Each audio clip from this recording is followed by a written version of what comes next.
Bonjour à tous, bienvenue pour cette table ronde consacrée à la spéculation. Est-elle l'ennemi de l'investissement?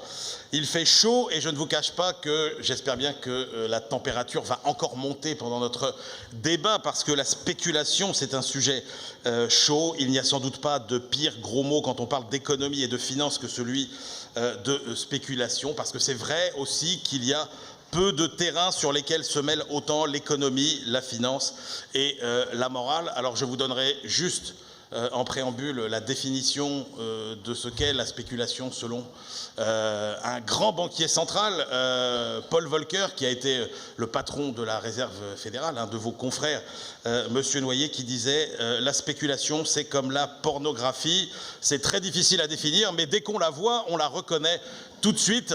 Comme évidemment je n'ai rien de plus intelligent moi-même à dire sur ce sujet, je vais tout de suite vous présenter les gens qui, eux, ont quelque chose de pertinent à dire sur le sujet. Je vous les cite par ordre d'apparition. Nous aurons donc Monsieur Christian Noyer, qui est gouverneur de la Banque de France.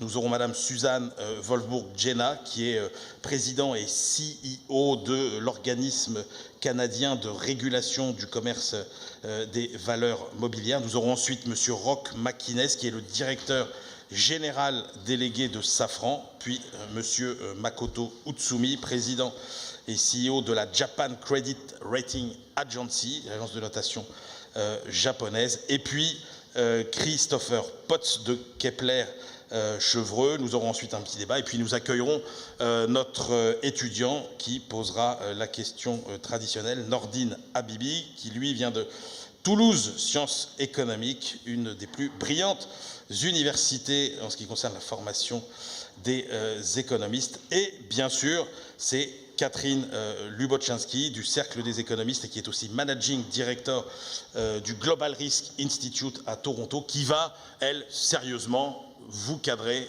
notre débat. Bien, alors puisque Olivier Pastré a joué au gauchiste, je vais donc jouer à la réac et vous parler effectivement de la spéculation qui a une connotation très péjorative en France. Et j'ai une seule preuve à cette connotation péjorative, c'est que même au plus beau jour de la finance, avant la crise de 2007, vous n'avez jamais vu une offre d'emploi qui dise « cherchons spéculateurs ». Donc pudiquement, on cherche un trader. Bon, alors maintenant revenons aux fondamentaux. Un petit détour aux fondamentaux ne fait jamais de mal. On sait qu'il n'y a pas de véritable croissance sans investissement. Je crois que les débats d'hier ont été clairs là-dessus. Il n'y a pas d'investissement sans financement. Et ces financements ne peuvent être réalisés uniquement par crédit bancaire ou par l'État. Bon. Donc toute économie développée a besoin de marché financier, point de départ. Ensuite, pour qu'un marché financier soit efficace, il y a un prérequis incontournable, c'est qu'il faut que ce marché soit liquide, c'est-à-dire qu'à tout instant, les titres peuvent être échangés sans faire décaler les cours. Alors pour que ces marchés puissent être liquides, il est indispensable que coexistent des intervenants hétérogènes, tant par leur motivation que par leurs horizons temporels ou par leur aversion, appétence envers le risque. Et parmi ces intervenants, on trouve des spéculateurs. Alors, la spéculation se retrouve régulièrement au banc des accusés. Elle est accusée de déstabiliser les cours des titres, d'être à l'origine de bulles, de donner lieu à des enrichissements indus. Je voudrais ici simplement qu'on fasse bien la différence entre spéculation et manipulation des cours ou utilisation d'informations privilégiées, c'est-à-dire des leads initiés. Là, ce n'est pas cela dont je parle, ça c'est puni par le régulateur, c'est interdit. Alors, si la spéculation est effectivement inutile et nocive, elle doit être interdite. On est bien d'accord. Le problème, c'est qu'il n'existe pas de définition précise de la spéculation, et donc encore moins de la spéculation excessive. Alors j'aime bien l'approche d'Emmanuel sur la pornographie qu'on reconnaît quand on la voit. Je ne suis pas si sûre, parce qu'il y a une espèce de zone de flou à propos de l'érotisme, mais bon, on ne va pas rentrer dans ce débat. On va rester plus prosaïque. Je préfère utiliser, pour commencer, la définition de Schiller, pour lequel la spéculation est une épidémie sociale dont la contagion est propagée par les prix. Alors, ce qui est intéressant dans cette définition, c'est que vous voyez que la spéculation n'est pas uniquement financière. À preuve, la spéculation sur les bulbes de tulipes vers 1630 en Hollande, chacun l'a en mémoire, vous voyez, on a spéculé sur une marchandise. Mais effectivement, la contagion a une dimension par les prix. Mais pas automatiquement besoin d'un marché financier pour avoir de la spéculation. Alors, on peut adopter une approche plus financière pour essayer de définir la spéculation, et à ce moment-là, on va l'assimiler à prise de risque. Oui, c'est intéressant, sauf que la prise de risque est intrinsèque à toute activité économique. Donc, quand une entreprise réalise un investissement, elle n'est pas certaine de la rentabilité future de cet investissement. Quand un épargnant acquiert un titre émis par cette entreprise, il n'est pas certain non plus de sa rentabilité future. Alors, donc, on ne peut pas vraiment utiliser que le concept de risque. Alors, en théorie, il y a un autre argument ou critère utilisé pour définir la spéculation, qui est la durée de détention des titres. Et donc, on va pouvoir distinguer un investisseur financier noble et un vilain spéculateur. En pratique, malheureusement, c'est bien plus compliqué parce que on est bien d'accord qu'un achat-vente en quelques millisecondes, ça ressemble fortement à une opération de spéculation. Le problème, c'est qu'on ne sait pas quelle est la durée nécessaire pour qu'un investissement ou l'acquisition d'un titre soit assimilé à un investissement financier. Donc on voit bien que cette définition à l'aide d'un horizon temporel est complètement arbitraire.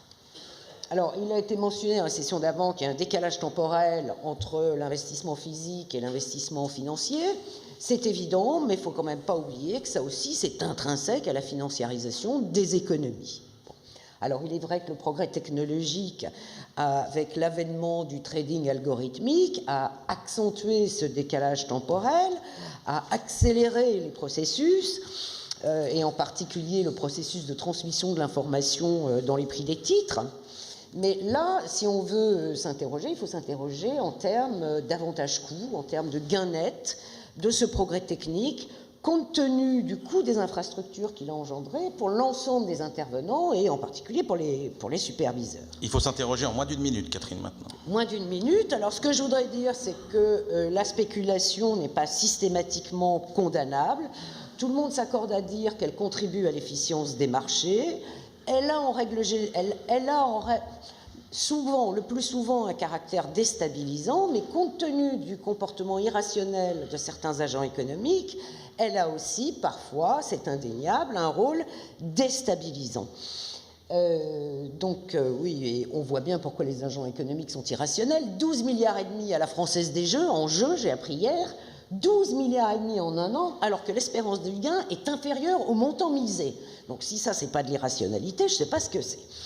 Bien, donc je conclurai qu'on a du mal à définir la spéculation, on a donc encore plus de mal à définir la spéculation excessive, et que c'est dommage, il faudrait s'interroger sur la quantité de spéculation optimale dans la société, mais c'est d'autant plus délicat à traiter qu'il y a des interventions politiques et différents groupes de pression qui confèrent à ce débat une dimension beaucoup plus idéologique que scientifique. Et donc, on a du mal à distinguer les deux, et que bien souvent, le régulateur n'a pas toujours la régulation optimale. Par exemple, la taxe Robin des Bois, la taxe sur les transactions financières, est un exemple magistral de confusion des genres à effet pervers. Je pense que la seule régulation efficace, c'est de réguler l'effet de levier. Les régulateurs bancaires ont commencé à le comprendre. Bâle III va instaurer un maximum d'effets de levier, comme le régulateur canadien le fait depuis longtemps, et les banques canadiennes n'ont pas eu de problème. Donc voilà, je vais demander à tous les intervenants de me donner leur position. Eh bien, ça tombe bien. Merci, Catherine. Alors, je vais me tourner vers vous, Christian Noyer. Je rappelle que vous êtes gouverneur de la Banque de France. Alors, Catherine Lubochinski parlait d'un peu de confusion des genres. Alors, on voit bien qu'effectivement, entre le gentil investisseur utile et puis le méchant spéculateur nuisible, la frontière est floue. On voit qu'il y a beaucoup d'idées reçues sur la question. Vous souhaitiez justement revenir sur un petit peu un certain nombre de ces idées reçues et les corriger. Oui, merci beaucoup, Emmanuel Le Chypre.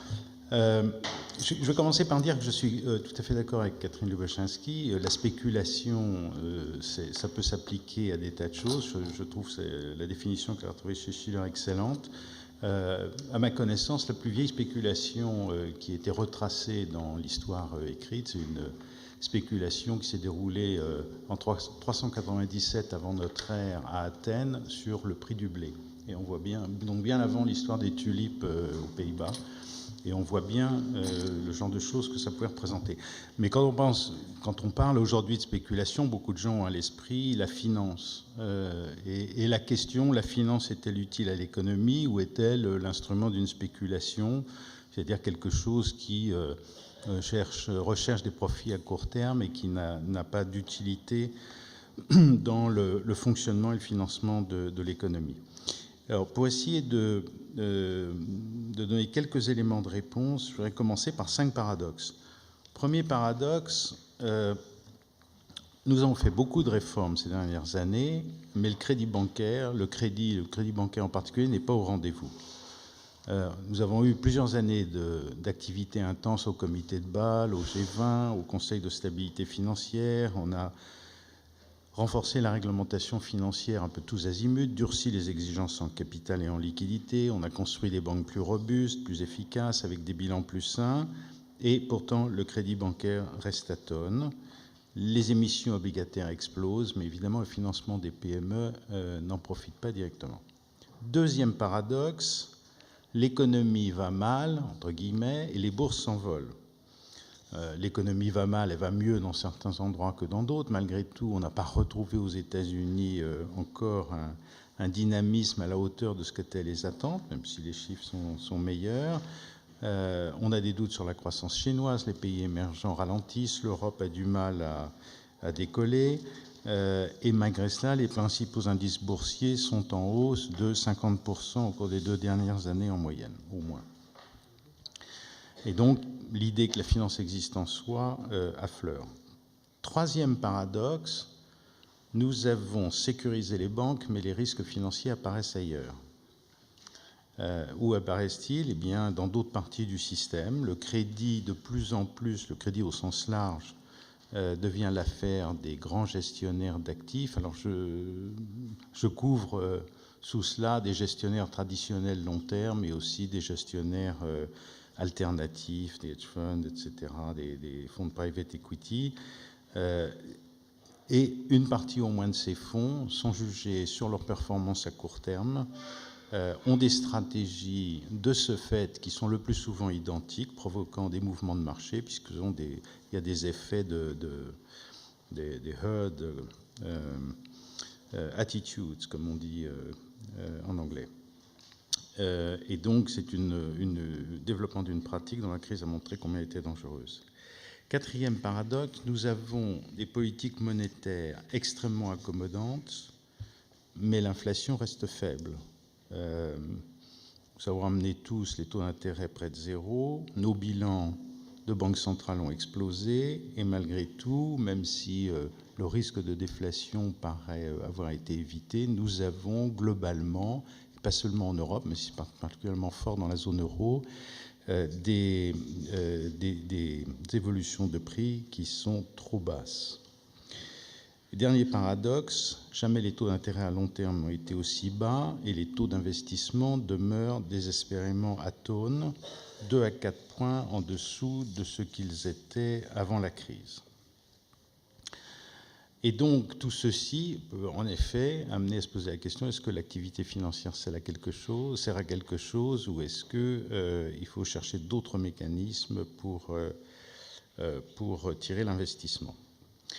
Alors, quand on regarde les solutions, il y a un certain nombre de solutions faciles qui sont souvent mentionnées à droite ou à gauche dans des articles plus ou moins sérieux ou des déclarations plus ou moins sérieuses, et qui méritent pour le moins d'être nuancées, voire d'être franchement contestées.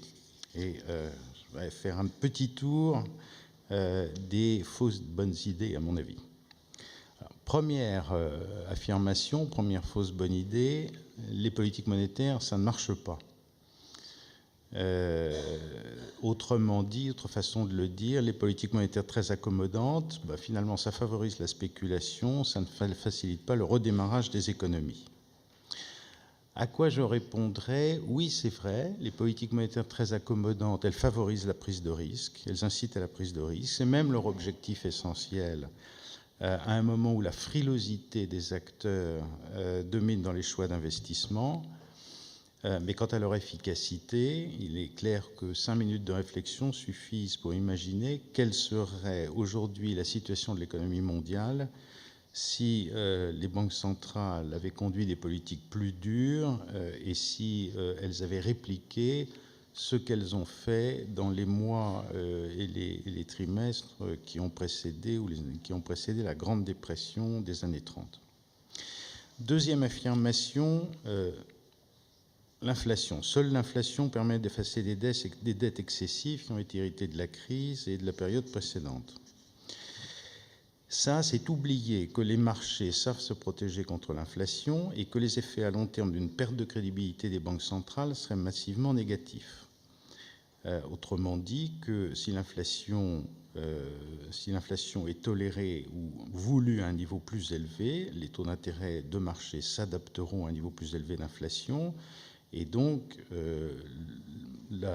l'effet soi-disant positif sera complètement neutralisé, et ce qu'on aura perdu, c'est la crédibilité des banques centrales qui, ayant changé une fois d'objectif, pourront, aux yeux des acteurs économiques, en changer une deuxième fois, une troisième fois, et donc on n'aura plus la même capacité à tenir la stabilité des prix. Ce qui est vrai, et le mot-clé c'est symétrie, ce qui est vrai, c'est qu'on doit lutter avec la même énergie contre trop d'inflation ou pas assez d'inflation. Je pense que tout le monde l'a compris maintenant. Troisième affirmation, les dettes publiques sont insoutenables, il faut mettre en place des procédures de défaut, de restructuration. Ça correspond à des appréciations qui sont peu élaborées de la soutenabilité et cela néglige les effets très perturbateurs des restructurations de dettes sur la stabilité financière. Accessoirement, ça repose sur des hypothèses de croissance qui sont extrêmement pessimistes. Je vais vite, là, je ne vais pas détailler parce que je suis en train de manger mon temps. Quatrième affirmation. Mais attendez, ça veut dire que finalement le niveau très élevé des dettes, c'est pas un problème tant que ça? Ça veut dire que si on se met à ne plus payer ses dettes, eh bien on empruntera beaucoup plus cher et donc on aura un effet de restriction sur la croissance économique qui sera beaucoup plus fort que les politiques de sérieux budgétaire qu'on peut mener pour contrôler la dérive des dettes ou la faire décroître doucement.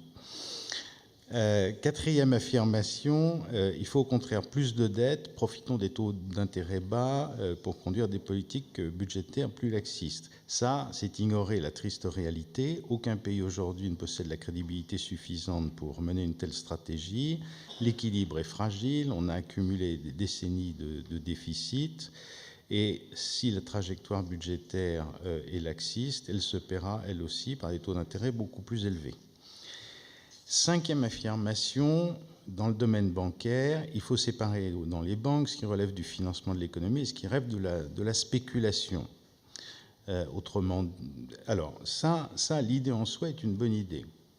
C'est-à-dire, les banques reçoivent des dépôts, elles reçoivent des refinancements des banques centrales, on leur offre pas ça, ou on ne les autorise pas à recevoir des dépôts pour prendre des positions directionnelles, spéculatives voulant dire directionnelles, des positions pour leur compte propre, en jouant sur des évolutions de marché et prendre des risques au détriment à la fois des banques centrales qui les refinancent et surtout des déposants qui leur apportent leurs dépôts. Mais la traduction qui en est souvent faite est absurde. C'est la césure absurde entre ce qu'on appelle banque de dépôt et banque d'investissement. Parce que l'idée de séparer le financement de l'économie par le crédit et le financement de l'économie par le marché est une idée absurde. Il est clair que ce qui est nécessaire, c'est que tous les acteurs économiques reçoivent à la fois le crédit dont ils ont besoin, les services financiers dont ils ont besoin, l'aide à l'accès au marché dont ils ont besoin, les produits de couverture de leurs risques dont ils ont besoin. Et pour cela, rien ne remplace des banques universelles qui leur offrent tout cela au même guichet. Conclusion. Il vous reste 1 minute, Christian Noyer. Donc je conclus. Pour faire face aux incertitudes sur la finance, qu'est-ce qu'il faut faire? Encourager la prise de risques, mais essayer de se concentrer sur les bons risques, en restaurant et en réparant les mécanismes de financement de l'économie, crédit et marché. Deuxièmement, éliminer l'incertitude engendrée par les politiques publiques qui sont un obstacle majeur à l'investissement à long terme, donc avoir des politiques claires, orientées sur le moyen terme, bien définies et stables. Troisièmement, regagner la crédibilité budgétaire pour faire face aux chocs futurs. Quatrièmement, créer ce que Keynes appelait des opportunités d'investir, c'est-à-dire éviter ou supprimer au maximum les obstacles, les réglementations, les interdits qui éliminent l'incitation à investir. Par parenthèse, si on veut être keynésien, soyons-le fidèlement, les réformes structurelles ne sont pas nécessairement une potion amère, elles doivent consister à éclairer l'avenir et offrir des opportunités à ceux qui n'en ont pas. Cinquièmement, ayons une vision large de la surveillance prudentielle pour intégrer les changements structurels intervenus dans la finance, donc ne pas se concentrer exclusivement sur la banque. Et enfin, réorienter l'innovation financière vers l'horizon de long terme. En clair, tâchons d'éviter, de faciliter les activités qui consistent à faire des arbitrages entre deux plateformes pour gagner quelques nanosecondes dans l'opération, mais concentrons-nous plutôt sur la façon de favoriser l'investissement de long terme dont le rendement économique et social est évidemment très supérieur.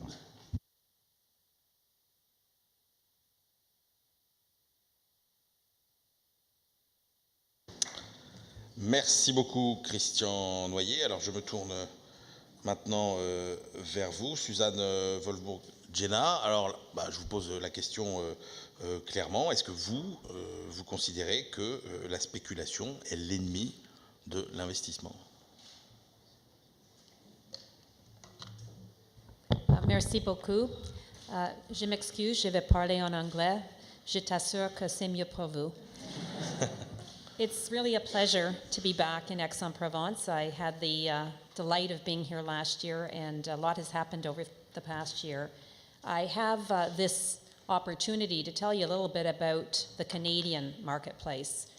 Many of the issues that are being debated at this forum this year are obviously very relevant to us, but our market structure is quite different than in the US and in Europe and elsewhere. We share the longest undefended border with the US. That's both an advantage and a disadvantage. Many of the practices that take place and innovations that spring up in the US do find their way into Canada. I want to talk about changes in market structure going back about a decade. It's a bit of a story. We had one exchange in Canada, one senior equity exchange, one junior equity exchange. Over the past decade, we now have 4 exchanges and approximately 9 alternative trading platforms, including what are known as dark pools. I'm sure the people who originally formulated that term are very unhappy they did that. In the US, there are about 13 exchanges, 45 dark pools, and as many as 200 broker internalization platforms. It's estimated today that about 40% of all US stock trades take place off exchange. In other words, not in the lit transparent markets. Exchanges, of course, offer both pre- and post-trade transparency. In Canada, because of the rules and the structure that we have, while we have this multiplicity of alternative trading platforms and exchanges, most trading does take place on exchange because of the way that our rules work. But what do these changes mean? Well, competition, innovation, and advances in technology, the sheer speed of trading has definitely provided opportunities for some market participants to benefit. And some say that the changes we've seen have reduced spreads for retail investors. But they have brought a variety of challenges and unanticipated consequences. The root causes of many of the changes we've seen was the demutualization of exchanges and the decision to allow them to go public. This created for-profit public companies. They have a fiduciary obligation to generate profits for their shareholders. These for-profit entities face competitors in the form of alternative trading platforms. And they've replaced the old exchange monopolies. So they are operating like commercial entities that they are instead of the utilities that they were. This should come as no surprise. Many of the changes that have taken place were expected. Multiple markets, decimalization, and electronic trading. These circumstances are what created the opportunity for high-frequency trading, or HFT, to flourish. Now, many of these developments were introduced as innovations, things that would make the markets better.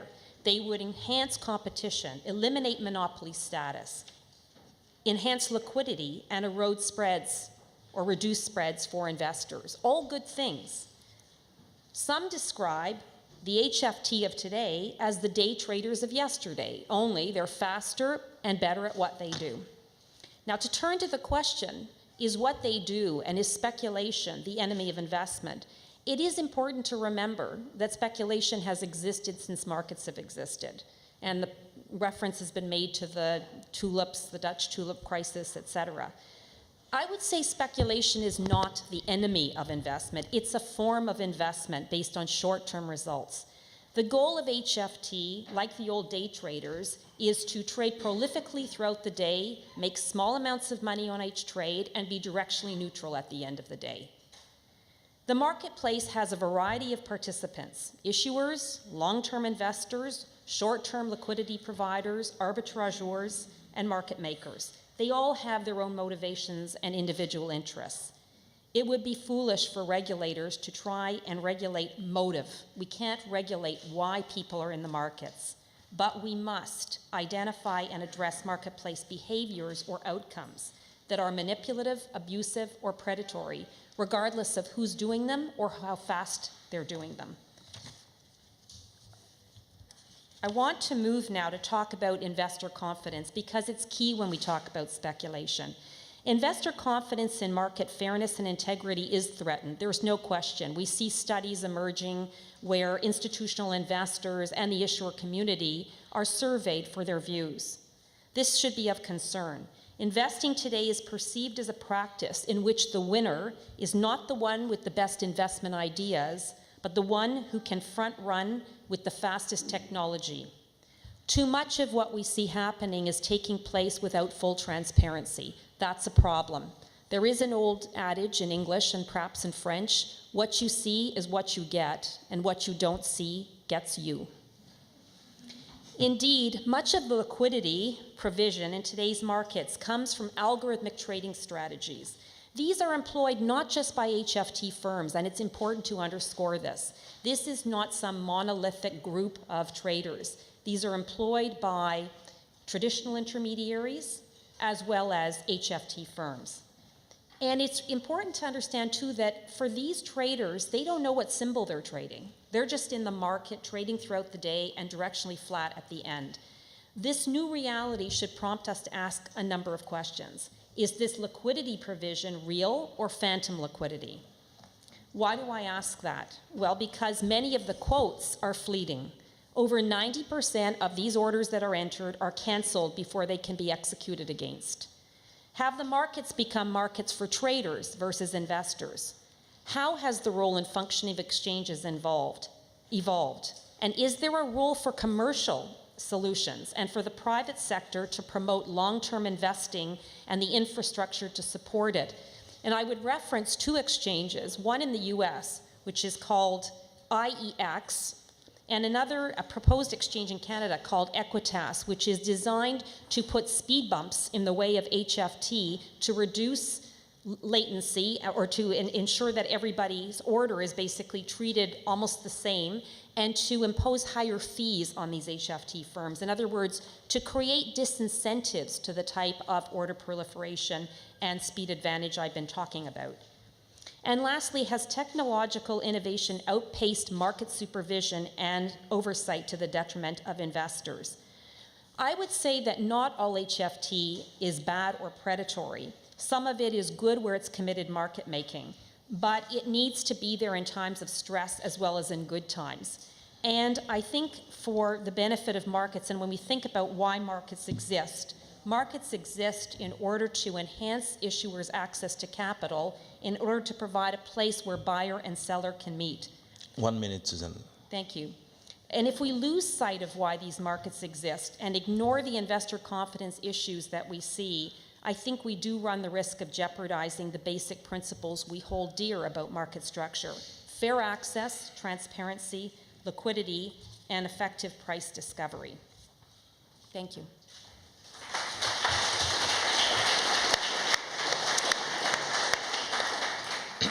Merci beaucoup. Alors maintenant, je vais me tourner vers Ross McInnes. Vous êtes le directeur général délégué de Safran. Bon, vous êtes un peu le gentil de la table ronde. Vous êtes l'industriel qui investit à long terme sur des grands projets. Les spéculateurs, vous les haïssez, Ross McInnes? Alors, je dois, à l'honnêteté, dire que Catherine a mené la préparation de cette tribune au déjeuner. Beaucoup de rosé, et j'ai compris ce qu'était une table ronde. Il n'y a pas que la table qui était ronde, c'est ça que vous voulez? Vous voulez dire qu'il n'y avait pas que la table qui était ronde? Ce qui explique qu'Emmanuel m'est présenté comme Rock McInnes. Ah, Ross McInnes, pardon, oh là là, mon Dieu. C'est donc bien Ross comme Ross. Mémotechnique, ce n'est pas rock'n'roll, c'est Ross comme Ross the Boss. Vous en souviendrez, Emmanuel. Ouais. Alors, pour la spéculation, je crois qu'il faut préférer à la caricature l'analyse basée sur l'expérience, et je crois que les propos de Susan étaient très éclairants de ce point de vue-là. D'abord, il n'y a pas de bons et de mauvais investisseurs. Il n'y a que des formes d'actionnariat diverses qui peuvent et qui doivent varier selon la nature et le stade de développement d'une société, d'une entité corporate. L'exemple de la famille, Family and Friends, c'est sans doute un investisseur idéal pour une start-up, mais elle va être très vite confrontée à des problèmes de taille, de succession, de pérennité. Autre exemple, l'investisseur étatique, l'État. Je suis un dirigeant de Safran, héritier de Snecma, fille aînée de la stratégie pompidolienne d'investissement long terme, et aucun dirigeant de Safran ne peut oublier ce que nous devons à la collectivité nationale. Cela dit, il faut bien reconnaître que l'État, parfois, a du mal à trouver sa place quand il est dans l'économie dans ce domaine, puisqu'il ne sait pas toujours choisir dans son rôle entre le propriétaire, le client, l'employeur et le régulateur. Et dans un système fermé, ça a pu marcher il y a 40 ans, et nous devons à ce système notre essor d'aujourd'hui. Pour l'avenir, cela dépend des pays. Prenons également le private equity. À certains stades du développement d'une société, si une activité est négligée au sein d'un grand groupe, la formule peut être utile. Mais, puisqu'elle repose souvent sur une structure financière à fort effet de levier, cette forme d'actionnariat n'est pas adaptée à certaines situations de croissance ou d'évolution techno incertaine. Par contre, les grands groupes cotés, ils offrent de la résilience, la confiance qu'ils inspirent à leurs investisseurs. Cela dit, à partir du moment où on a choisi d'être coté, on ne peut pas choisir ses actionnaires. On peut encourager leur fidélité, c'est le sens du droit de vote double. On doit les écouter, mais écouter n'est pas obéir. J'y reviendrai. Le court terme. Pour Safran, le moyen terme, pour nous, c'est 10 ans. Entre le moment où on conçoit des matériaux pour un moteur ou des trains d'atterrissage et la mise en œuvre de ces matériaux dans un moteur ou dans un train d'atterrissage, il peut se passer 20 ans. Ensuite, nous vendons ces objets précieux à une marge relativement modeste pour gagner de l'argent sur les rechanges. Donc il se passera 40 ans dans notre cycle. C'est vous dire la longueur de notre cycle. Cela dit, le court terme a son importance. Un investisseur confie son épargne à une société cotée sur la base d'un document de référence. C'est assez extraordinaire. On parlait de confiance hier. La société de confiance, c'est ça. L'investisseur ne peut pas connaître le taux de rentabilité interne de centaines de projets dont la durée moyenne chez nous est de 15 ou 20 ans. Et ces centaines de projets, c'est le présent et l'avenir de la société. La seule indication dont dispose l'investisseur, c'est la capacité de la direction de la boîte à tenir ses objectifs annuels ou semestriels. Il est donc, à nos yeux, parfaitement normal qu'il y attache de l'importance. Il est également parfaitement normal de comprendre que la vie économique réserve des surprises, bonnes et moins bonnes. Et d'ailleurs, les investisseurs acceptent le risque, sont moins indulgents face au manque de maîtrise du risque. Donc, pour moi, industriel long terme, le court terme n'est pas opposable au long terme, il en est même une condition essentielle.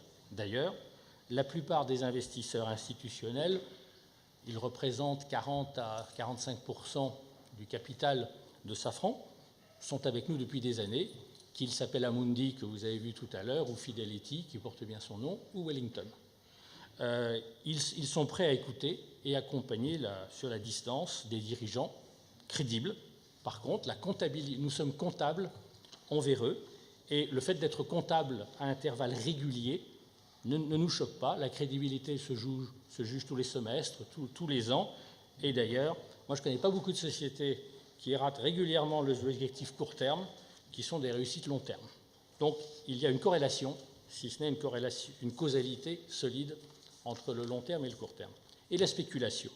Beaucoup a été dit, et j'ai bien noté, et c'est très important, que la spéculation n'est pas ennemie d'un investissement long terme dans une société, c'est une forme d'investissement, et nous devons écouter tous nos actionnaires, tous nos investisseurs, quel que soit leur horizon, et je répète, écouter ne veut pas dire obéir. La société est gérée par un conseil d'administration, comme dans un système parlementaire bicaméral. L'exécutif n'obéit pas au sondage. Il y a le Parlement qui est responsable sur la durée. Le conseil d'administration joue ce rôle, donc je répète, écouter ne veut pas dire obéir. Les marchés boursiers efficaces supposent, Catherine et Susan l'ont dit, de la liquidité, qui est essentielle pour le financement de l'économie, parce que ça contribue à faire baisser le coût du capital. Parce que si les investisseurs peuvent céder aisément leurs titres, le retour qu'ils vont exiger sera moins élevé. Au contraire, si vous mettez des barbelés autour, eh bien, le coût du capital augmentera, donc un certain nombre de projets qui étaient viables ne le seront plus.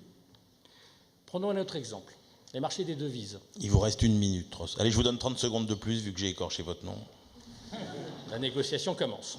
Le Safran est structurellement long de 6 milliards de dollars par an. Pourquoi? Notre base de production et de recherche restera durablement française. Devise de l'aéronautique, c'est le dollar. Nous devons donc vendre à terme, sur 4, 5, voire plus longtemps, ces dollars. Ça représente 6 milliards par an. Et nous sommes très heureux, entre guillemets, de trouver en face des spéculateurs qui aient des positions symétriques pour nous permettre de constituer le portefeuille dont nous avons besoin pour couvrir notre risque industriel. En conclusion, à condition que la régulation des marchés impose la transparence et l'ordre, c'est ce que disait Susan, que la liquidité soit réelle et non pas feinte, les entreprises industrielles dont l'horizon est très long doivent apprendre à vivre avec des acteurs dont l'horizon est plus court. C'est une condition d'accès à des ressources longues dans de bonnes conditions de prix. Ce n'est ni dangereux ni choquant, just a fact of life. Merci Emmanuel.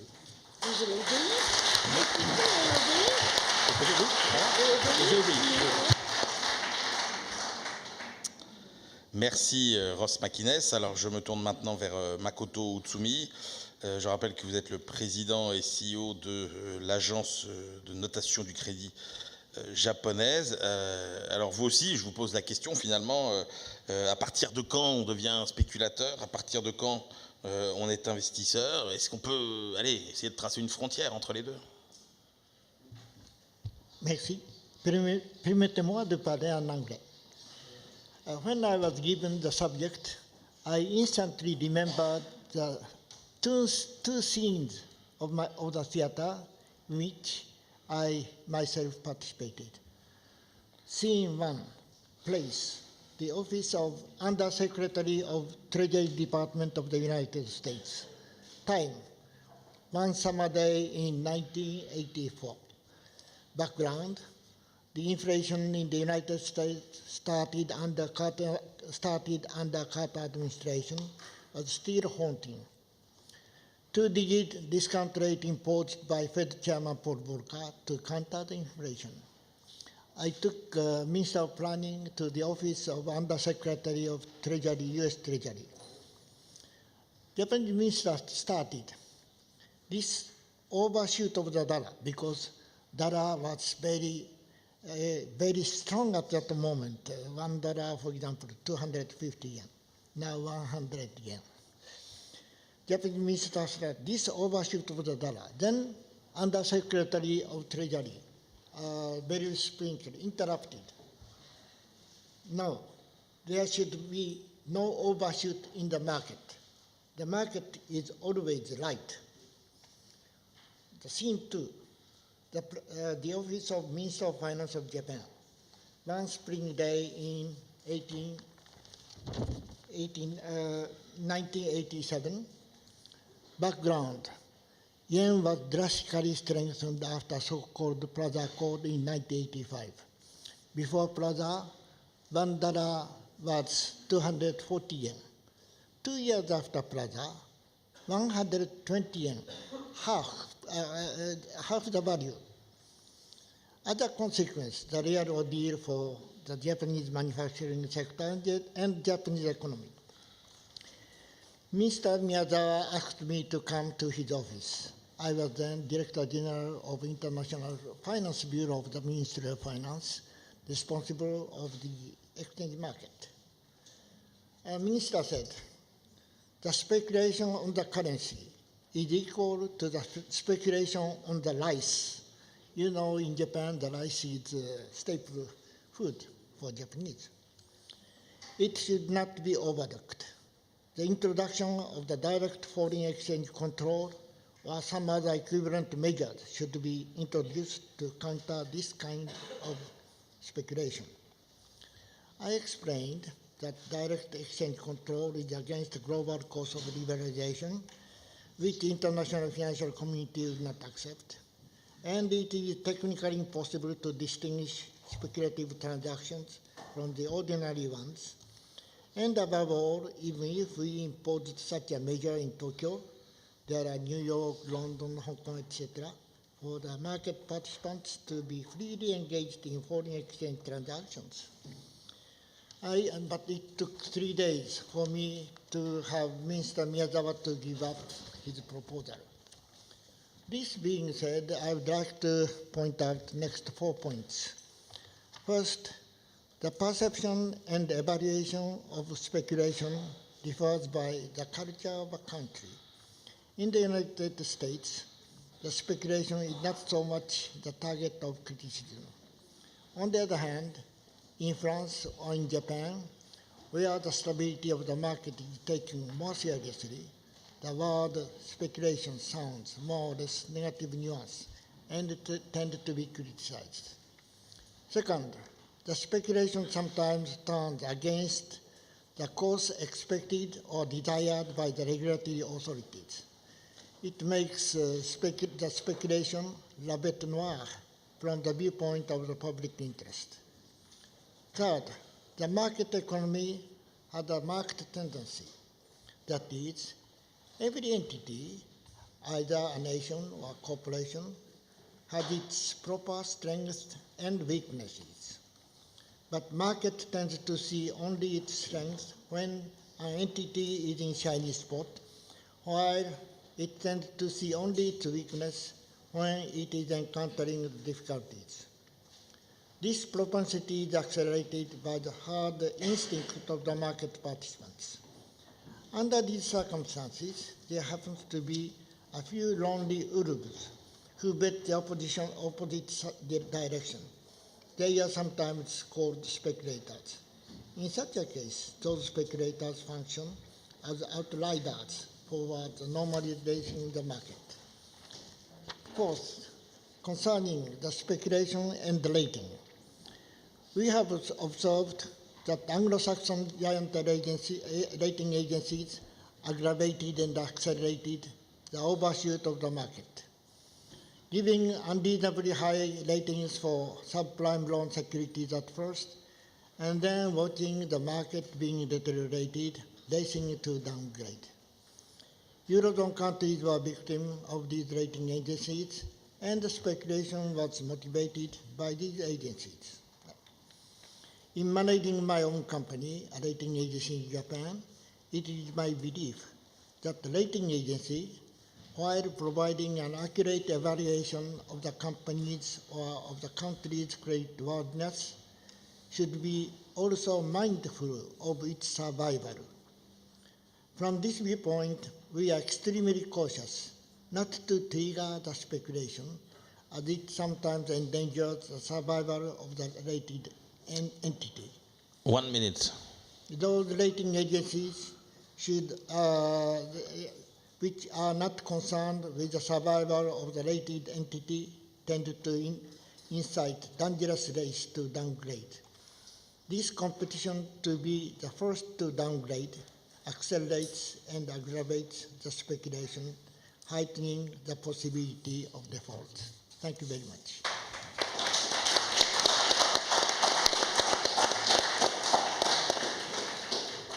Merci beaucoup, Makoto Utsumi.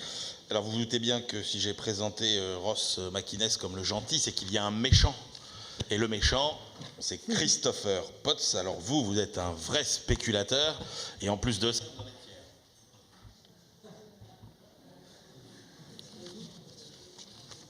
Je suis un chef d'orchestre de la spéculation financière, c'est exact.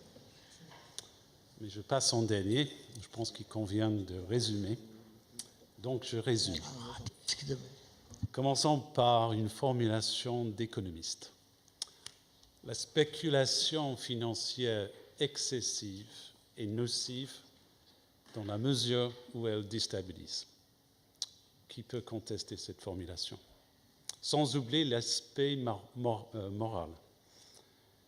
La spéculation financière excessive est détestée dans la mesure où elle creuse les inégalités. Ça me paraît juste également. À cet égard, et c'est mon propos, que nous dit l'histoire? Parce que l'histoire nous a livré depuis un siècle de grands cas d'école à grande échelle de spéculation excessive que vous connaissez et que je peux résumer en peu de temps en 4 chapitres, ce qui est dangereux parce qu'on a toujours tendance à oublier le 4e point. Donc, primo, pas de spéculation excessive sans rentabilité excessive des activités financières, qui peut se définir de la manière suivante. La montée de la part des profits financiers dans les profits au total et dans le revenu national. Regardez l'histoire. À cet égard, beaucoup d'entre vous me feront remarquer que la dérégulation financière est la condition nécessaire pour cette montée de la rentabilité financière. En réalité, je pense que non. Je pense que la relation, c'est plutôt que la dérégulation financière suit la montée de la rentabilité financière, chacun voulant sa part du gâteau. Je pense que la relation, c'est plutôt dans ce sens-là, et inversement. Donc, secondo, pas de rentabilité excessive dans les activités financières sans rémunération excessive. Et bien évidemment, on s'est beaucoup penché sur cette question. Et on a évalué cette prime de rémunération dans les activités financières qui attire tout le monde. Et on l'évalue en moyenne, l'écart entre rémunération moyenne, activité financière, non financière, au sommet de la rentabilité d'être entre 30 et 50%. J'entends par cela la fin des années 20 et la période avant 2008. Encore une fois, réciproquement, je dirais qu'après le retournement de la rentabilité financière vient la restriction financière et la régulation. Autrement dit, ce n'est pas la restriction financière qui explique la baisse des profits dans les activités financières. La régulation suit la chute des profits. Parce que en la matière, il faut penser que l'industrie financière est une industrie comme les autres. Et la trajectoire de sa rentabilité, et surtout sa rentabilité excessive, suit la forme que vous connaissez. C'est la courbe en cloche. Et bien entendu, ce qui attire notre attention, c'est les années au sommet. Les années en or et la chute. Ce que nous avons vécu. Bien. Et j'en arrive au 4e point. Et je ne l'ai pas oublié, me semble-t-il. Et c'est le point le plus intéressant, parce que le plus spéculatif. La 4e hypothèse est basée sur une logique simple, mais qui me paraît solide. C'est que l'industrie financière est un indicateur avancé de nos économies en général. Or, si c'est vrai, il s'ensuit 2 choses qui conditionnent les années à venir. Primo, la baisse de la rentabilité financière que nous vivons ces dernières années, depuis 2008, annonce dans le cycle suivant la fin de la montée de la part des profits en général dans nos économies. Si je prends la référence américaine, il est de notoriété publique que le grand phénomène financier depuis ce qu'on appelle la globalisation, depuis les années 80, c'est la montée continue de la part des profits dans le revenu national. Nous vivons le 3e cycle d'investissement, de montée de la part des profits. Or, si la finance est bien un indicateur avancé, c'est le dernier cycle de montée de la part des profits dans le revenu national. Et partant, encore plus intéressant, parce que, me semble-t-il, très à la mode, la rémunération financière, dont la prime est déjà à la baisse. Si la finance est bien un indicateur avancé, on peut penser, ou du moins on peut avancer l'hypothèse, que la baisse de la prime de rémunération dans les activités de finance, qui est la conséquence inévitable de tout ce qui s'est passé depuis 2007-2008, annonce également, enfin, la fin de l'élargissement de l'éventail de salaires, c'est-à-dire ces inégalités de rémunération en général qu'on déplore tant. Seulement, même si cette logique est solide et défendable, elle ne nous dit pas quand et comment. Ouais. 1 minute pour le quand et comment, Christophe. Mais justement, je ne peux pas vous dire. Donc j'en reste là et je ne mangerai plus dans le programme. Voilà. Merci beaucoup.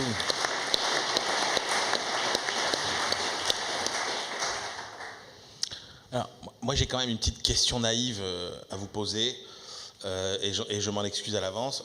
Forcément, j'allais dire, dans l'imagerie populaire, quand on pense spéculation, on pense fonds spéculatifs, on pense Michael Douglas dans Wall Street, on pense Leonardo DiCaprio dans Le Loup de Wall Street. Ce sont des acteurs réels, on en a tous connu, des financiers comme ça. Alors, oui, ça existe, mais est-ce que finalement, vous n'avez pas l'impression que, alors au-delà du rôle qui peut être positif que vous avez cité, est-ce que finalement, ça n'est pas un fantasme, ces fonds spéculatifs, compte tenu peut-être de leur faible taille, ou bien est-ce qu'au contraire, c'est un acteur qu'il faut à tout prix dompter, j'ai envie de dire. Allez, peut-être les régulateurs et les gendarmes, Christian Noyer et Suzanne Wolfbourg-Génin.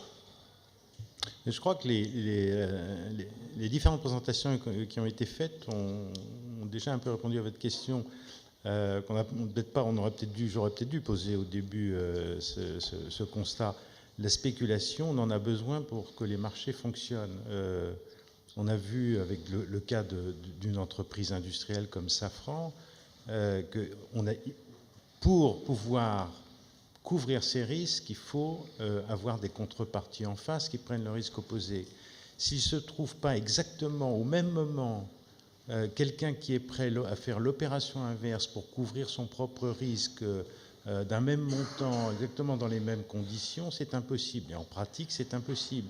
Et le marché a besoin d'acteurs qui vont prendre différentes positions temporairement pour faire la soudure, jusqu'à ce qu'on trouve des vraies contreparties. Mais d'accord, mais est-ce que c'est bien de vouloir à tout prix la peau d'une entreprise pour gagner plein de millions de dollars d'un seul coup? Moi, je pense qu'effectivement, ce qui est dangereux, c'est la spéculation déstabilisante. C'est-à-dire quand vous avez des acteurs qui prennent des positions directionnelles massivement, de façon à essayer de faire bouger le marché et ensuite sortir les premiers, une fois qu'ils ont lancé un mouvement, pour encaisser un profit et laisser le marché ensuite se rétablir avec beaucoup de casse. Ça, c'est dangereux, mais c'est pas très facile à distinguer ex ante. On arrive à le faire sur des activités très régulées, et c'est bien ce qu'on veut faire dans le secteur bancaire, en réalité, avec toutes les lois de séparation et la surveillance qu'on fait, permettre aux banques d'être des contreparties, de faire du market making. C'est indispensable au fonctionnement des marchés, c'est indispensable si on veut avoir des investisseurs qui investissent sur les marchés. En revanche, ne pas les laisser prendre des positions directionnelles, ce n'est pas leur rôle. Mais c'est vrai que si on a des acteurs non bancaires qui font ça massivement, oui, ça peut être terriblement déstabilisant. Merci Christian Noyer. Suzanne Wolfbourg-Génin, un mot rapide. I would say that certainly I think we have to acknowledge there is speculation in our markets. It's not for regulators. Sorry, there is speculation in the markets. We can't regulate motive. What I do think is that regulators have to understand behaviors. And it's important to do that because we need to try to create the right incentives for certain behaviors in the markets. When I talk about behaviors, what I'm talking about are, for example, new developments that come up. Those who are in the commercial for-profit business are going to innovate. That's what they do. The famous saying out of that movie you were talking about is greed is good. Greed is what motivates. Greed and the desire for profit, that is what motivates the industry.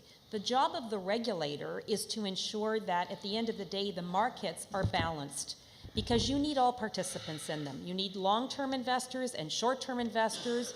You need long-termism as well as short-termism. So it is really about trying to align incentives better.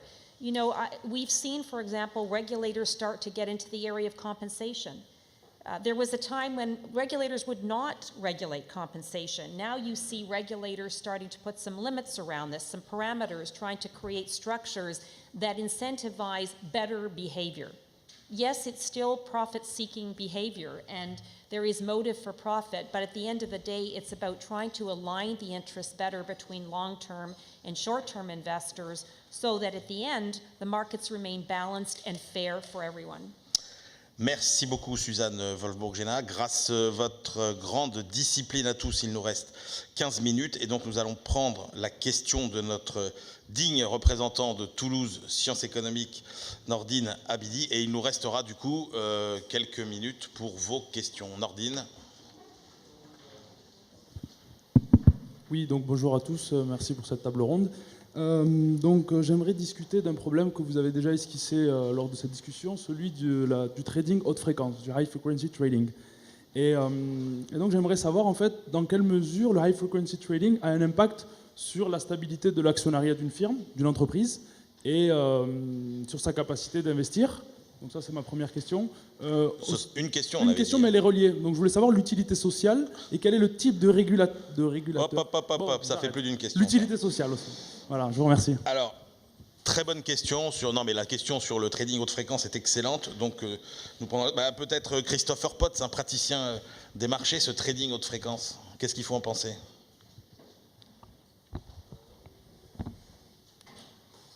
On a beau parler, on n'a jamais pu établir la frontière entre investissement et spéculation. À mon sens, elle est introuvable. La finance, c'est la spéculation. L'investissement, c'est la spéculation sur des avenirs possibles, sur des horizons multiples. Grâce à la technologie, la forme de cette spéculation est en mutation constante. et prend des formes exacerbées ces derniers temps et alimente une angoisse dans la mesure où on voit des dysfonctionnements. Il n'y a rien de nouveau. On a vécu ces phénomènes depuis toujours dans le monde de la finance, sous des formes différentes. Il n'y a strictement rien de nouveau. Ce qui est nouveau, c'est la forme, c'est la technologie. Bien entendu, on se penche sur la question en ricochet par rapport à dysfonctionnement apparent. C'est quand le marché a des problèmes en apparence, qu'on lance des enquêtes, etc., etc. Et bien entendu, la régulation est indispensable, tout comme toute forme d'activité financière. Mais j'insiste, il n'y a strictement rien de nouveau, même dans nos angoisses à ce sujet. Bien entendu, c'est toujours pareil, c'est l'appât du gain. S'il y a un essor de ces activités, c'est qu'il doit y avoir une rentabilité certaine. Une rentabilité certaine appelle l'angoisse que c'est aux dépens de quelqu'un d'autre. Bien entendu, ce qui n'est pas nécessairement le cas. Mais des errements, des exagérations, des abus, à partir du moment où vous avez une activité en essor, c'est quasi inévitable. On sait que personne n'aime la volatilité. Est-ce que le trading haute fréquence encourage ou pas la volatilité? La question n'est pas forcément pour uniquement Christopher Potts. Peut-être, je sais pas, Christopher? Non, c'est que, encore une fois, c'est que c'est toujours le même couple. On a besoin de liquidité, d'activité dans un marché. L'ennui, c'est que la liquidité n'est jamais là quand on en a le plus besoin. Ça va de pair, c'est la même remarque pour ce forme de trading nouveau. Reste à démontrer. Quand on entre dans un contexte difficile, et on est très très éloigné d'un tel contexte aujourd'hui, est-ce que cette activité sera là pour faciliter les ajustements? Reste à voir. Quant à savoir s'il doit y avoir une régulation, ça va de soi. Quant à savoir s'il y a des abus, une activité qui grandit de cette manière, c'est presque inévitable. Mais est-ce qu'il y a quelque chose de nouveau? Je ne crois pas. Merci beaucoup, Christopher Potts. Allez, il nous reste une toute petite dizaine de minutes pour vos questions. Mademoiselle, au premier rang. Bonjour, donc Aurélie Vallas, doctorante Sergam et Caisse d'épargne. J'aurais en fait une question donc, pour prendre un angle un peu différent, puisqu'il semble très difficile de contraindre à un investissement à long terme les investisseurs.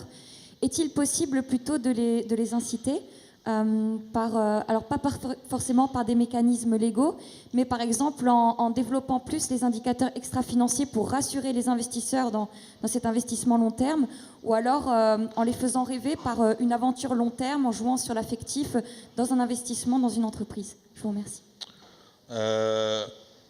Makoto Utsumi, peut-être une réponse?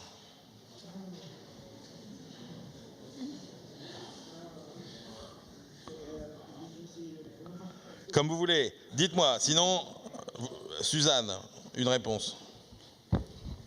I do think, just take these off, I think if I've understood the question, I think it is important to try to incentivize long-termism in the markets.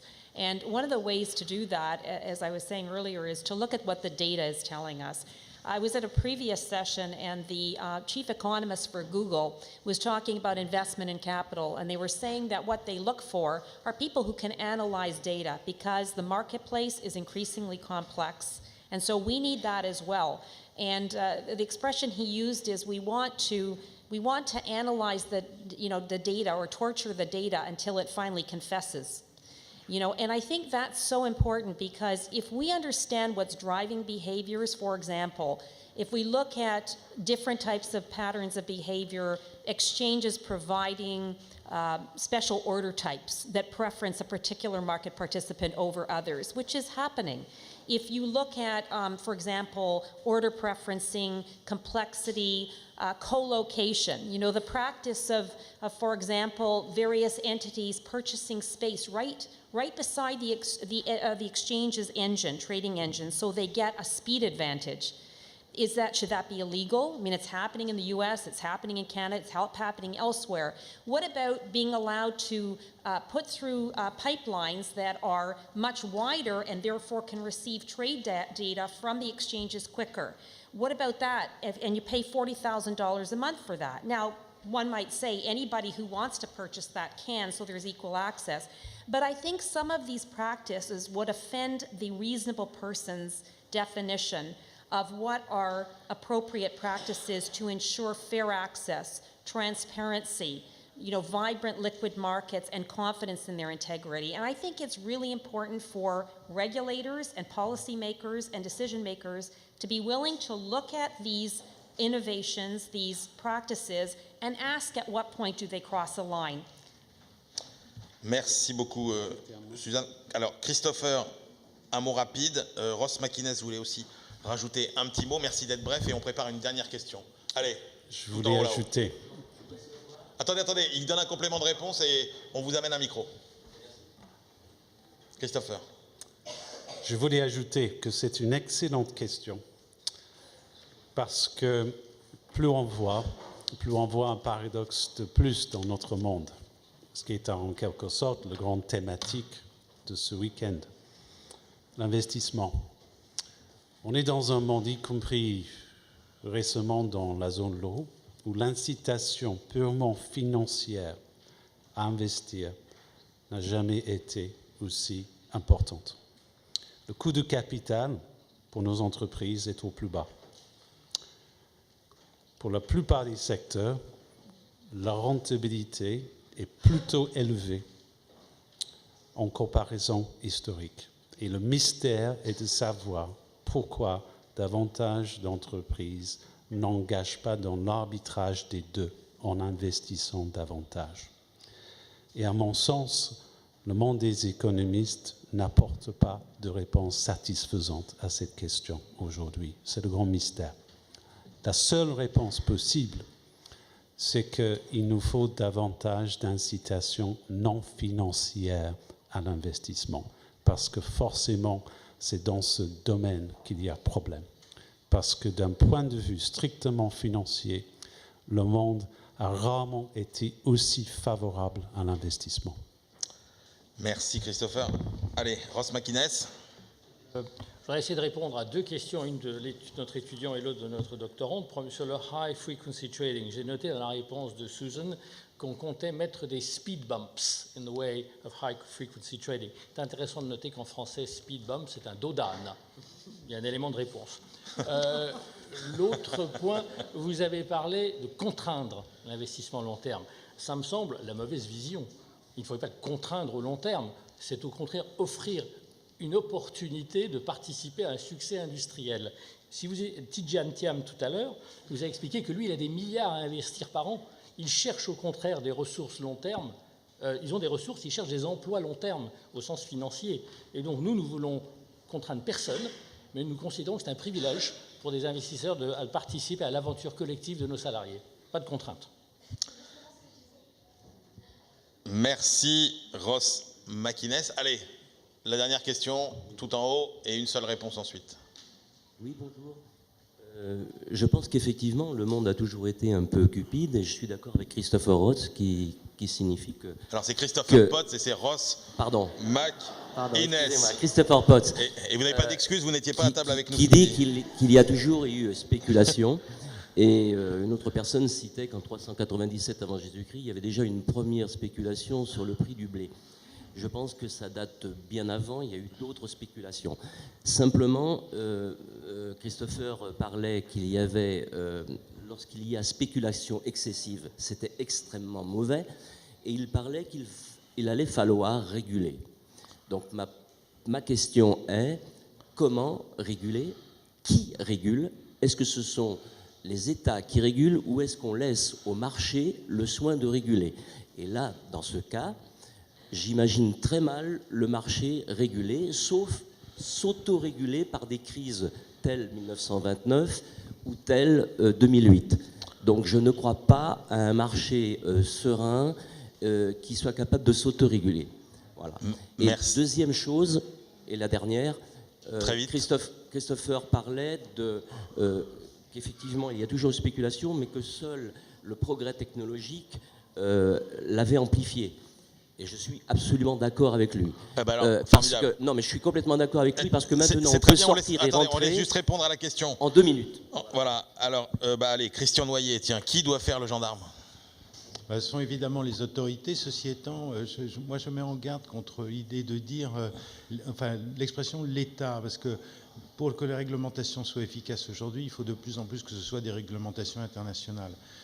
Deuxièmement, pour que les réglementations soient bien calibrées, c'est très difficile. Il faut trouver comment ne pas tuer le marché et mettre des règles qui l'empêchent de dériver dans des endroits dangereux.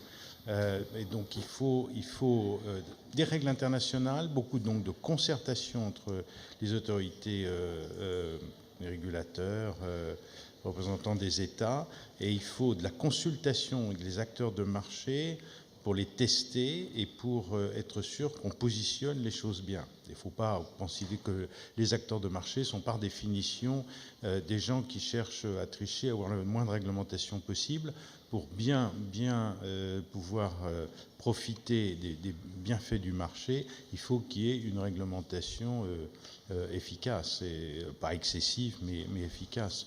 Donc voilà, mais les marchés autorégulés, qu'est-ce que ça c'est pas vraiment de la réglementation, ce sont des règles professionnelles qui effectivement ne répondent pas au sujet en général. Merci beaucoup Christian Noyer, merci beaucoup à tous nos participants.